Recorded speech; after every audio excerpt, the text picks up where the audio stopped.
Hi,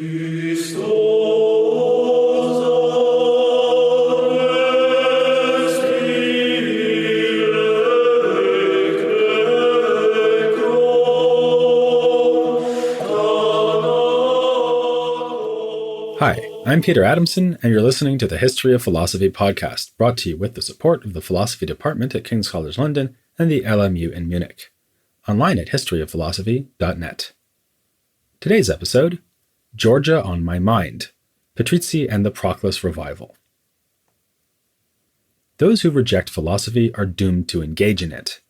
If you tell a philosopher that philosophy is a waste of time and can't possibly prove anything, the philosopher will brighten up and say, "What an interesting philosophical claim that is. What's your argument for it?" Hence the fate of the numerous figures in the medieval age who attacked philosophy, and for their pains have become the object of intense study by historians of philosophy. As I observed a while back when covering one such critic, Ibn Taymiyyah, this is in large part because the critic's arguments are themselves inevitably philosophical. Disputation over the art of logic drew Ibn Taymiyyah into detailed analysis of theories of proof and knowledge going back to Avicenna. Avicenna was the obvious target for any polemic against philosophy in the Islamic world, already identified by al-Ghazali as such within a few generations of his death. Similarly, in Latin Christendom, anti-philosophers like Manigold of Lautenbach attacked Plato in the early period when he was the dominant figure, but once Aristotle became central to the university curriculum in the 13th century, he and his followers were in the firing line, as we can see with the condemnations issued at Paris in the 1270s. So, who would a Byzantine critic of philosophy take as their antagonist? You might expect it to be Aristotle in this case too, given all those commentaries that scholars were devoting to his treatises, but remember that the Byzantines knew ancient Greek literature much better than did those who were dependent on Arabic or Latin. They could read everything we can read today, and more. And, whatever the Bishop of Paris may have thought, there were ancient philosophers who were far more problematic from a Christian point of view than Aristotle. None more so than Proclus. Working in the 5th century AD, he resisted the rise of Christianity with a vigorous defense of paganism. His lengthy commentaries on Plato were written from an explicitly religious point of view and allude frequently to the traditional pantheon of gods. A more popular and in some ways more provocative text was his Elements of Theology. As the title indicates, it was inspired by the axiomatic method of Euclid and presents Neoplatonism as a deductive system. This rational reconstruction of paganism is all the more powerful for not mentioning the pagan gods by name. They instead appear as principles of unity, or henads, surrounding the highest one, which is the principle of all things, and as abstract intellects whose existence and nature is established through Proclus's ironclad argumentation. As a result, signaling an interest in Proclus was an eloquent way for a Byzantine intellectual to display open-minded appreciation for pagan Hellenic culture. And no Byzantine intellectual was more eloquent than Michael of Psellos. As we saw in the episode introducing him, his Chronographia singles out Proclus as Psellos's most valued philosophical authority. Elsewhere, Psellos draws on the elements of theology in various works of philosophical compilation, though not always without criticism. He even dismisses some of what he finds in Proclus as obviously absurd. Nevertheless, Psellos uses Proclus when expounding Christian theological doctrine, and even speaks without criticism of the henads that stand in for pagan deities in Proclus's Elements. A safer way to make use of Proclus would have been to deal with him indirectly, through the pseudo-Dionysius, an anonymous Christian author of late antiquity who lived after Proclus and borrowed his ideas. As in Latin Christendom, in Byzantium this author was taken to be an authority of the biblical era, Saint Dionysius, so his works already repackaged Platonism in irreproachably Christian form. But rather than discarding Proclus in favor of the pseudo-Dionysius, Psellos actually says that Proclus, who he wrongly assumes wrote later than Dionysius, made the latter's teaching more precise.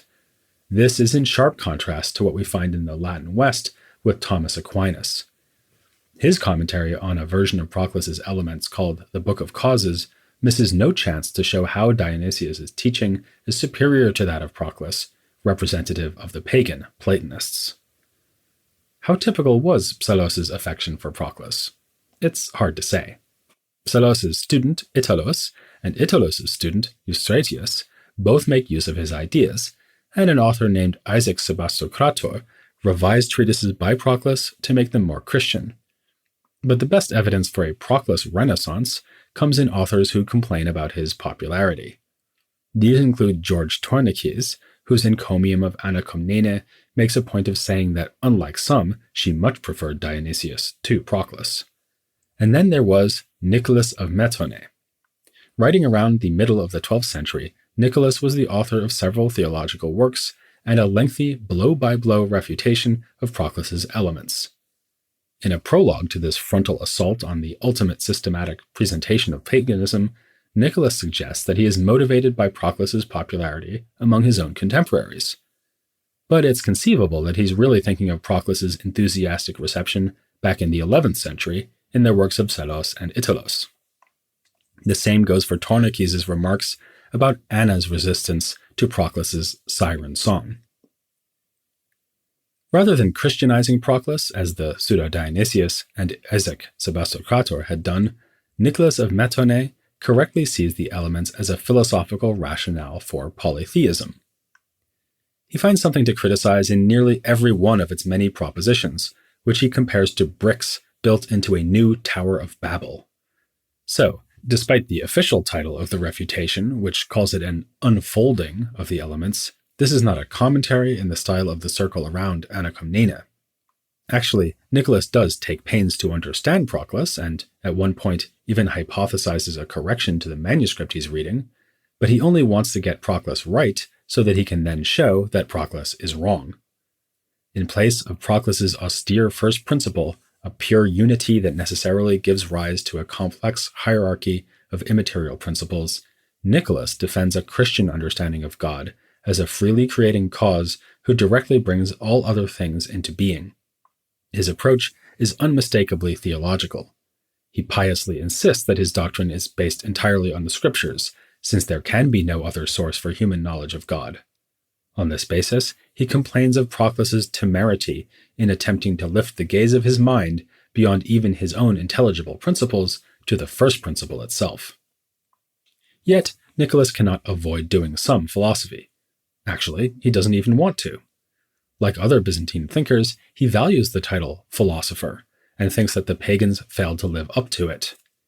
He also realizes that he needs to do more than point out the inconsistency of Proclus with Christianity. He has to show that the axiomatic project of the elements is a failure. After all, if Christianity is in conflict with indisputable demonstrations offered by a pagan, then that's bad news for Christianity, not for paganism.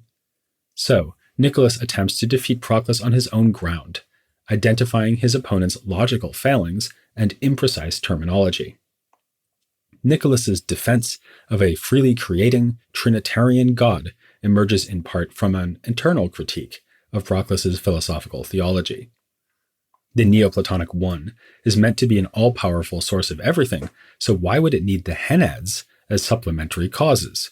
Either God can create everything, in which case the henads are superfluous, or he cannot, in which case he lacks the perfection and majesty Proclus pretends to ascribe to him. Furthermore, we must envision a God that has some kind of internal dynamism or motion, since otherwise we will have an inert principle that cannot initiate anything on its own. Hence the need for divine will, and more fundamentally for the dynamic interrelations of the Trinity.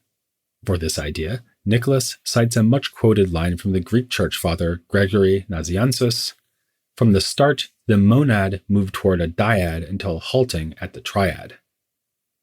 And it is not only the henads that Nicholas wants to eliminate. Proclus postulated a number of principles like being, limit, unlimited, and intellect, which were meant to explain the various features of the things that come after them.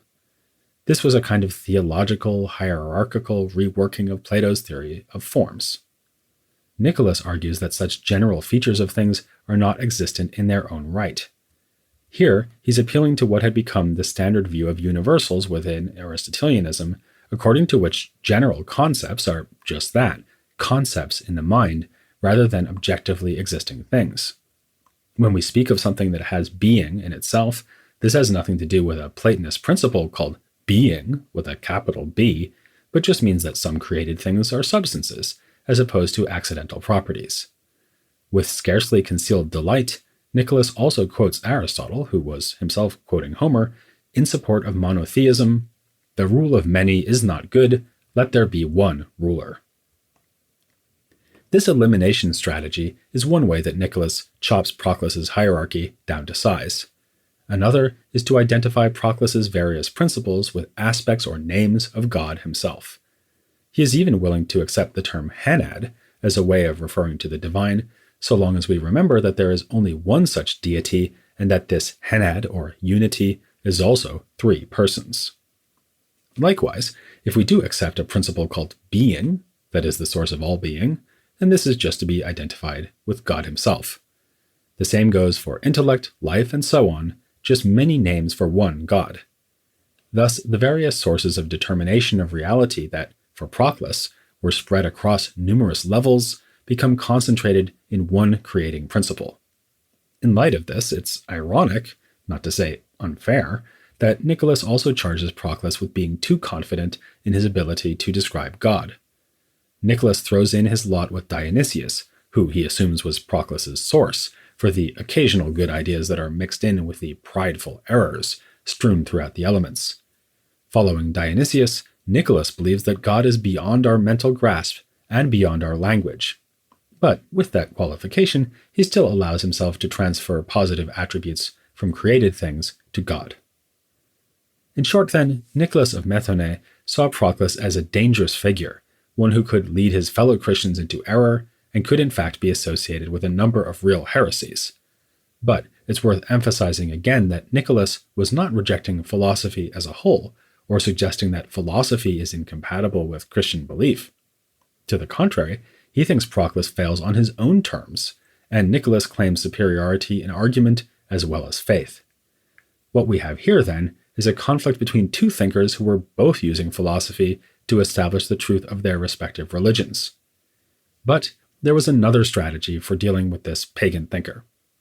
Other Byzantines saw Proclus more positively, as a resource for expounding Christianity in philosophical terms. This was evidently the view of the pseudo-Dionysius, and of Psellos, and of one other figure we need to discuss, Ioane Petritsi. Like James Brown and the world's best peaches, Petritsi hailed from Georgia, though in his case we're dealing with the Georgia located between the Black Sea and the Caspian Sea. Petritsi was, in fact, the leading figure of medieval philosophy in Georgian. Among other works, he produced a surviving translation and commentary for Proclus's Elements of Theology. Unfortunately, Petritsi's chronology, like a Georgia peach, is a little fuzzy. One intriguing hypothesis is that he was actually a student of John Italos, who we know wrote a letter to a Georgian scholar, who some assume must have been Petritsi. But linguistic studies of Petritsi's writings have suggested that he may have worked in the second half of the 12th century, which would be too late for him to have studied with Italos, who died in the 1080s. Either way, it seems clear that Petritsi studied in Constantinople and shared the Neoplatonic proclivities of Psellos, Italos, and whoever else was annoying Nicholas of Methone by admiring Proclus. He was expert on Greek philosophy in general, and Proclus in particular. For Petritsi, Proclus was the greatest of the pagan philosophers because of his masterful unfolding of ideas that were expressed less clearly in Plato's dialogues. Petritsi's commentary thus makes a perfect contrast to that of Nicholas. Where Nicholas tirelessly attacks Proclus's polytheism, Petritsi mostly sticks to exposition of the Neoplatonic system and avoids the question of whether that system may be in conflict with Christianity. But when he does address the issue, he is outspoken in his defense of Proclus. Rather implausibly, he simply rejects the charge that Proclus was, strictly speaking, a polytheist. The series of principles that descend from the highest one do not share the lofty status of the true God, even if Proclus calls them gods, and the word divine is applied to such things as the heavenly bodies simply to mark their relative superiority to other creatures. Though he criticizes Aristotelian philosophers for failing to recognize God as a creating cause, Petritsi does not go as far as Nicholas would want in asserting that all things are made to exist through a gratuitous and free act on God's part. Instead, he is happy to retain the Neoplatonic idea that the first principle emanates its effects. These flow forth from it, like light from a source or water from a spring. Still, it would be wrong to speak of God as necessarily causing things to exist, since God is in fact transcendent above necessity. In general, he would agree with Nicholas, and for that matter with Proclus, that God is exalted beyond his effects. Some of these effects are eternal in the sense of being timeless, but God, or the One, is placed even higher than that, too exalted even to be called eternal. How can Petritsi, as a good Christian who believes in the Trinity, accept Proclus's account of a first principle that is utterly without multiplicity? By finding Trinitarian patterns in Proclus's own thought. In the commentary, and especially in an epilogue he added at the end, Petritsi suggests that the Trinitarian persons can be associated with features of Proclus's system, with the Son, or Logos, being identified either with the principle called limit or with the first intellect that descends from the One. At one point in his commentary, he speaks of a series of 3 ones in Proclus, and just in case we didn't get the point, a gloss in the margin of the manuscript says that this is to be understood as the Trinity. Petritsi goes so far as to trace this pagan intuition of the Trinity back to Plato himself. Apart from the epilogue, though, it does not seem that Petritsi's primary goal is to establish the harmony between pagan Neoplatonism and Christian orthodoxy. As I've said, the commentary itself mostly skirts that issue, with Petritsi apparently seeing exegesis of Proclus as a worthwhile end in itself. He seems more worried by the difficulty of expressing Greek ideas in Georgian language. He admits the difficulty of rendering Greek terms like dianoia, or discursive thinking, introduces a passage from Plato in Greek before then translating it into Georgian, and even refers to the etymology of Greek words. With his head full of pagan material and the Bible, he describes the soul's sojourn in the physical realm both in terms of an image from Plato's Phaedrus, in which the soul must regain its wings to return to a heavenly abode, and with an image from the Book of Genesis, comparing the human body to the animal skins donned by Adam and Eve. Petritsi has no real peer in the Georgian philosophical tradition, even if he has been convincingly located within a more general cultural flowering made possible by the reign of the Georgian king David the Builder around the turn of the 12th century. But we can find analogies in other language groups among the Christians of the East. An obvious comparison would be to David the Invincible, who, back in the 6th century, translated Aristotelian logical treatises into Armenian, on which point it's worth noting that Petritsi's version of Proclus became the basis for an Armenian translation made in the 13th century. And, as you'll remember, Georgian and Armenian were not the only languages for doing philosophy.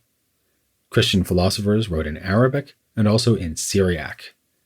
We have yet to discuss the greatest medieval exponent of philosophy in that language. To do so, we'll have to look beyond the confines of the Byzantine Empire, as we did when discussing John of Damascus. This will give us an opportunity to resume the question of intellectual exchange between the Greek Christian and Islamic worlds. So, join me next time as we consider the Syriac writings of Bar Hebraeus and discover that not all was quiet on the Eastern Front, here on The History of Philosophy Without Any Gaps.